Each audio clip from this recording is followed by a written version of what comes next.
जो तीन बड़ी बात निकल कर आ रही है अभी तक की, दिन प्रतिदिन का जो प्रशासन है वो दिल्ली सरकार के अधीन होगा। यह कहा गया पब्लिक ऑर्डर, पुलिस, लैंड के अलावा बाकी अधिकार दिल्ली सरकार के पास है। यह भी जो फैसला इस वक्त रीड किया जा रहा है उसमें कहा गया है। तो जो मोटी बात, जो बड़ी बात इस वक्त सामने आ रही है, फैसला लगातार पढ़ा जा रहा है। दिल्ली दूसरे केंद्र शासित, एक बार फिर से आपको बता दें कि दिन प्रतिदिन का जो प्रशासन है वो दिल्ली सरकार के अधीन है, पहली बात ये। दूसरी बात ये, दिल्ली दूसरे केंद्र शासित राज्यों की तरह नहीं है, यह सुप्रीम कोर्ट की तरफ से कहा गया है। हमारे साथ जितेंद्र भाटी जुड़े हुए। जितेंद्र, ये तमाम जो बड़ी बातें हैं वो निकलकर सामने आ रही है, आप क्या बता पा रहे हैं वहां से, क्योंकि लगातार फैसला भी पढ़ा जा रहा है। देखिए, अभी इसका मतलब निकालना बिल्कुल सही नहीं होगा, क्योंकि कुछ बिंदु ऐसे आ रहे हैं जिनमें लग रहा है कि जो पावर है वो केंद्र के पास जा रही है, तो अगले पल जो है जब टिप्पणी आती है तो लगता है कि दिल्ली सरकार के पास। लेकिन ये जरूर जो है कि कोर्ट ने साफ किया है कि जब दिल्ली के अंदर विधानसभा बनाई गई है तो ऐसे में अधिकारियों को सुनना होगा, दिल्ली सरकार को भी दिन प्रतिदिन के जो कार्य है, कम से कम, हालांकि उसको भी परिभाषित नहीं किया गया है, उसमें सुनना होगा। साथ ही ये भी कहा गया कि जो पार्लियामेंट की शक्तियां हैं वो असीमित है। तो ऐसे में अभी जो पूरा जजमेंट है वो साफ होना बाकी है। जितेंद्र, अभी ट्रांसफर पोस्टिंग को लेकर क्या होता है?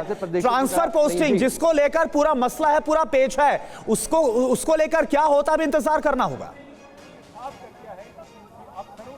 बिल्कुल, थोड़ा इंतजार करना होगा, क्योंकि स्पष्टता धीरे धीरे आ रही है। लेकिन अभी तक जो है, एक बार लगता है कि केंद्र के पास शक्तियां जा रही हैं, दूसरे पर लगता है कि दिल्ली सरकार के पास। दिल्ली सरकार के जो वकील रहे अभिषेक मनु सिंघवी, उनकी तरफ से एक टिप्पणी की गई थी इन तमाम केसेस में। जीत, मैं आऊंगी आपके पास। हमारे साथ दो खास मेहमान हैं। अभिषेक मनु सिंघवी ने कहा था कि एक तरह से केंद्र हाईजैक कर ले रही है सभी फैसलों को, ये ऐसा होना नहीं चाहिए। लेकिन अभी पूरी तरह से जजमेंट आना बाकी है। लगातार ब्रेकिंग न्यूज आ रही है, अफसरों पर कंट्रोल को लेकर ये बात सामने आई है कि दिल्ली सरकार का ये अधिकार है, सुप्रीम कोर्ट का कहना है अफसरों पर कंट्रोल को लेकर, अफसरों पर अधिकार को लेकर दिल्ली सरकार का ये अधिकार है, ये सुप्रीम कोर्ट ने कहा है। लेकिन अभी पूरी तरह से निष्कर्ष आना बाकी है। अशोक जी, मुझे लगता है कि बहुत सारी चीजें अब क्लियर हो गई है कि पब्लिक ऑर्डर, पुलिस और लैंड, ये तीनों एलजी के अधीन, यानी केंद्र सरकार के अधीन रखा है।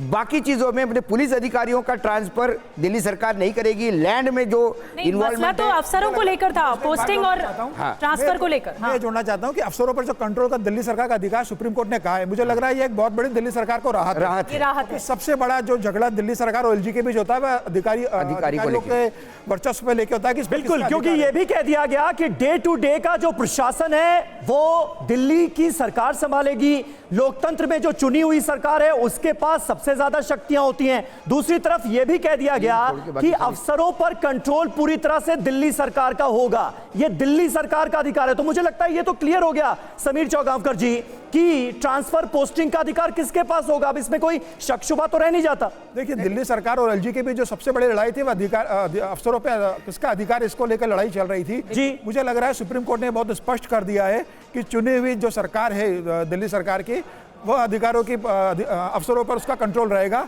और ये एलजी को बहुत साफ संदेश है कि वह रूटीन में भी कामकाज में हस्तक्षेप नहीं कर सकते और अफसरों की ट्रांसफर पोस्टिंग में भी दिल्ली सरकार जो सलाह देगी उसे एलजी को मानना पड़ेगा।